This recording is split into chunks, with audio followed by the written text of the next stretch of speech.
Hai everyone, bagaimana dengan Anda? Saya yakin percaya Anda dijagai oleh Tuhan, dihujani dengan kasih karunia selama beberapa hari ini. Saya yakin percaya saudara mampu untuk mengarungi kehidupan di hari-hari depan ini. Nah, saya ingin berbagi mengenai the power of failure, kuasa daripada kegagalan ini. Nah, ada pepatah mengatakan demikian, jangan izinkan kesuksesan memakan kepalamu, dan jangan izinkan kegagalan memakan hatimu.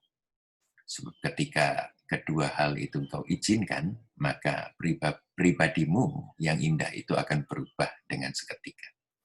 Bicara tentang permasalahan, saudara, permasalahan itu terkadang bukanlah masalah yang sebenarnya. Ya, masalah yang kita sedang hadapi ini bukanlah permasalahan yang sebenarnya. Semuanya bergantung kepada akar daripada permasalahan itu sendiri. Nah, kalau saudara lihat bahwa ada pohon yang tidak berbuah, itu problemanya ada di akar. Kalau ada pohon yang berbuah tapi berbuahnya itu tidak baik, maka problemanya ada di dalam akarnya. Ya, dari segala sesuatu yang masalah yang kita miliki, sebenarnya jawabannya ada di dalam diri saudara. Tetapi permasalahannya, akar permasalahan ada di dalam diri Anda juga. Ya, itu bergantung juga bagaimana cara dan sikap kita menghadapi, meresponi masalah yang muncul setiap hari ini di dalam kehidupan kita. Nah, masalah itu sama dengan event ataupun acara yang belum jatuh tempo. Kalau masalah itu tiba pada tempatnya bagi orang percaya, maka Tuhan sanggup untuk memutarbalikkan itu bagi masa depan kita menjadi satu berkat dan bahkan jembatan untuk keberhasilan kita semuanya. Permasalahan muncul ketika kita ini terguncang, ketika kita ini terpengaruhi oleh keadaan seketika itu, dan juga kita mengalami ketakutan. Nah, ketakutan ini yang melumpuhkan kita, membuat kita tidak berkreasi lagi, tidak memiliki hikmat lagi, ya, juga memberhentikan kita dari kemauan untuk menyelesaikan masalah. Kita inginnya lari dari masalah. Nah, kesalahan terbesar yang pernah kita lakukan, manusia lakukan adalah ketakutan kita untuk membuat kesalahan lagi. Saya ulangi lagi, kesalahan terbesar dalam kehidupan manusia adalah ketakutan dalam membuat kesalahan lagi. Siapa sih di antara kita yang tidak pernah bersalah, melakukan sesuatu yang salah ataupun yang tidak pada waktunya atau tidak pada tempatnya. Oleh karena itu, biarlah saudara hari ini melihat bahwa kegagalan yang saudara alami ini bukan sesuatu yang luar biasa, melainkan sesuatu yang bisa ditangani. Kehidupan kita penuh dengan warna-warni, banyak suksesnya, dan ada kegagalannya. Dan ketika Anda gagal, bangkitlah lagi. Bangkitlah, maju lagi, lakukan pekerjaan yang lebih baik. Ada satu firman Tuhan yang saya ingin berikan kepada saudara, ini menjadi pegangan saya, terdapat dari Amsal 24 ayat 16. Amsal 24 ayat 16 berkata demikian. Sebab 7 kali orang benar jatuh, namun ia bangun kembali. Tetapi orang fasik akan roboh dalam bencana. Kita bicara orang fasik, orang yang tidak percaya Tuhan, begitu kehantam satu masalah, roboh dalam bencana. Kalau saudara lihat orang fasik yang bolak-balik, keluar masuk penjara, korupsi, kemudian dia ada lagi di tempat posisi yang cukup tinggi, mungkin di salah satu pemerintahan dan lain sebagainya. Saudara seharusnya sebagai orang benar malu melihat kegigihan, ketangguhan, kepintaran dia untuk membawa dirinya bangkit kembali. Nah, kita orang benar, kita mewarisi roh yang benar.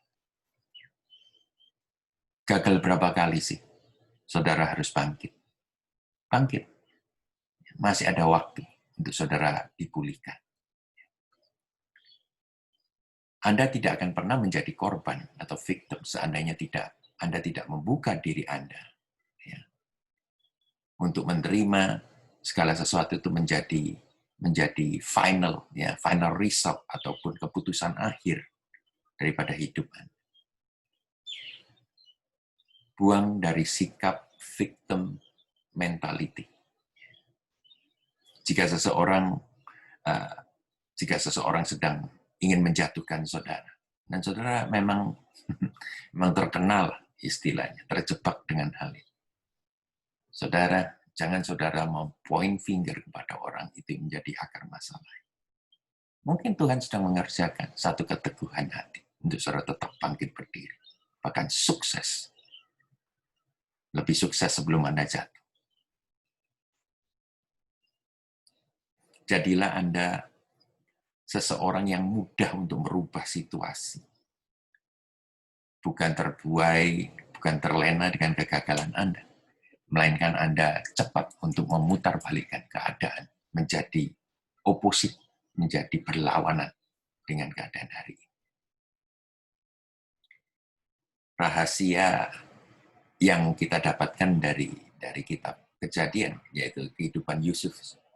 Bagaimana Anda tidak terkagum melihat Yusuf yang bolak-balik mengalami setback, yang mengalami kemunduran, yang mengalami halangan dalam hal menggenapan mimpinya dia.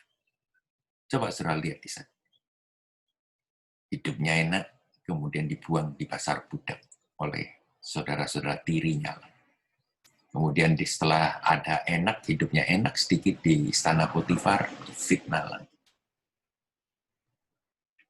Masuk penjara. Masuk penjara sudah lumayan menjadi kesayangan dari sipir penjara itu. Menolong kedua pegawai daripada istana Firaun dilupakan. Tapi akhirnya dengan bertahun-tahun dia bisa naik ke istana Firaun menjadi orang kedua di Mesir.